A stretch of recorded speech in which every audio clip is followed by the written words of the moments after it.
mes jums parodysime, kaip vyktų piramidės statybos šiais laikais.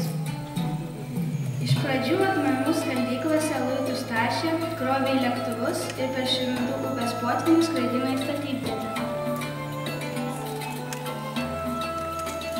Iškrautus luitus prie piramidės pamato atvežė Mercedesų.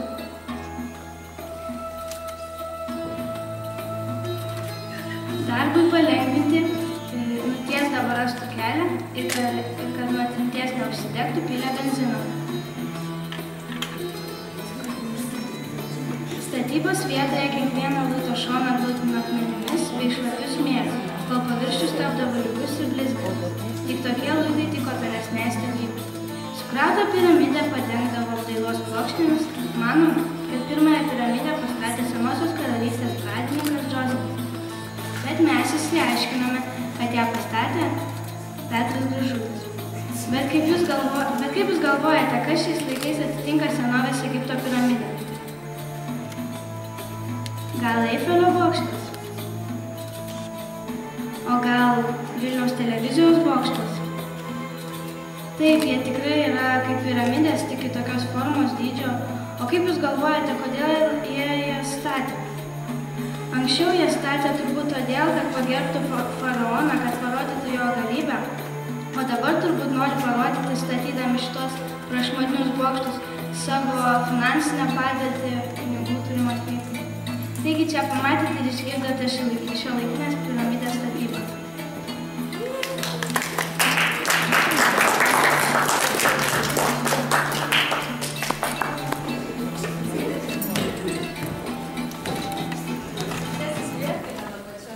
Sėskite aukščiau, kad visi matytų.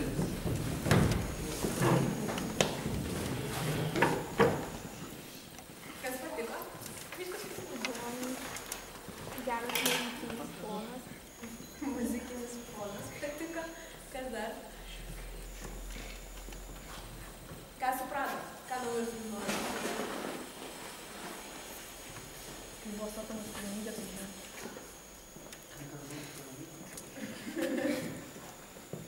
Kodėl jūs pasirinkot Gražulį čia? Nes, ta prasme, anksčiau statydavo tas piramidės faraono liepimu.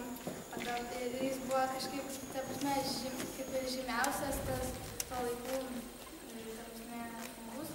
O šiais laikais visi pripažįsta ir kaip jis kaip yra, nežinau, ne kaip faraonas, ta prasme, jis nevaldo visų, bet šiaip visi žino kaip ir faraoną anksčiau. Žvaigždė. Taip. Šiaip tai labai įdomu, nes tai irgi yra toksai asmuo, gal net ne kaip asmuo, kaip iš viso simbolis kažkokios tai didybės, bet galbūt faraonai turėjo gal daugiau pagarbos, nes faraonai iš tikrųjų visi gerbė, o čia toks ironiškas personažas. Aha, o kaip iš tikrųjų tenai tos luitus iš tikrųjų pagal vadovėlį? Kiek jūs iš viso žinot, kaip tos luitus galėjo partenti? Tai plukdė per Nilo potvynį laivais į statybvietę, tada juos ten iškrovė medinėmis rogėmis, tempė jas ir glūdino, šlipavo ir tada dėjo statė pinigų. Ten su benzinu kažkaip? O kas ten su benzinu? Jo. Iš tikrųjų tenais vandenį, jas būdavo užsidegti. Nuo trinties. Kas yra trintis? Nu, kai...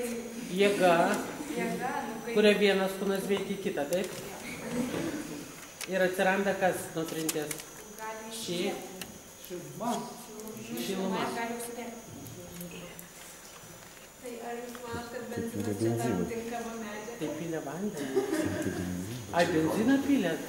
Tai gerai, kad suliepsnot. Čia labai yra techninė priemonė, nes jūs vedat spektaklį ir labai įdedat apsižiūrėti, kad žinot, ir žiūrovai klauso. Ką dar? Kas iš mokytojų dar?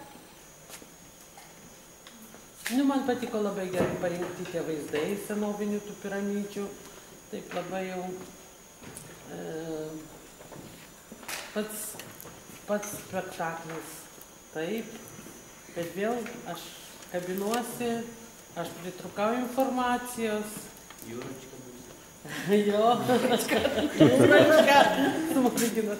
šitą, aš sakau, gal iš pradžių, tiesiog, aš neperšu, bet iš pradžių galbūt pasakyti reikėjo, kaip tas statomos piramidės būdavo, o paskui jau, sakykime, vaidinti tą spektakliuką. Nes spektaklis susijęs su labai gerai, kad susijęte su šiuolaikiniam statybom, tas Eifelio bokštas ir, sakykime, priežastis, dėl ko buvo statomos tos piramidės ir dabar statomi šitie išteikšta. Bet sakau, vėl man trūko tos informacijos. Jūs tiek turėjote informacijos? Jie turi informacijos. Viskas yra pratybose, visi 10 punktų piramidės statybos. Ir čia jūs davėte taip lyg, jūs čia suvaidinote taip lyg iš pradžių mes visi viską žinome apie tos piramidės, visi nagrinėjome medžiagą, o dabar va, improvizacijos įvairios. Tai gavosi tokia improvizacija. Jo, ir va, kaip mokytoja sako, man patiko meninė pusė labiau negu mokomoji pusė. Mes dabar atsigręžti turim tai, kad čia buvo pagrindė šiandieną, 2 dalykai turėjo dominuoti, ne? Biologijos prisimenėt šešėlį. Panaudojate šešėlį. Panaudojate šešėlį praktiškai, jį prisimenėt ir užbaigėt Egiptą kaip temą, taip?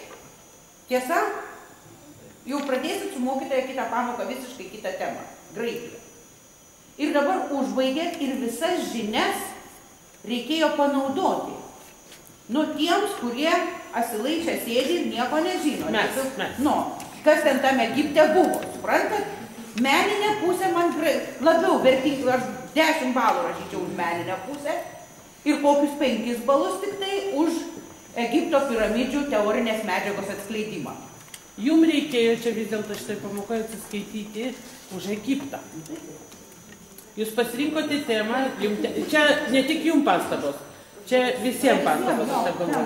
Jūs gavote temas iš Egipto ir jūs turėjote tarsi atsiskaityti dalyko Egiptą, istorijos ir kartu tai atsiskaityti, kartu meniškai panaudojant šešėlius. Tai yra ta pati integracija, sakykime, kaip mes panaudojame kelis dalykus, pristatydami vieną darbą.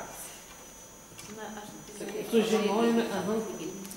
Noriu pasakyti tai, kad gal kiek dabar parodėte jau šitų siužetų, tai mes nukrypome į tą daugiau meninę pusę ir ieškojom kažkokio tai siužeto, kuris išmušė istorinę to dalyko, kaip sakyti, žinių panaudojimo pusę, taip?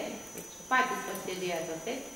Tai kitą kartą, jeigu kažką jau, kaip sakyti, darysime kitus darbus, tai tenkitės, kaip mokytojas sakė, jau ką jūs viską žinot, jau panaudot.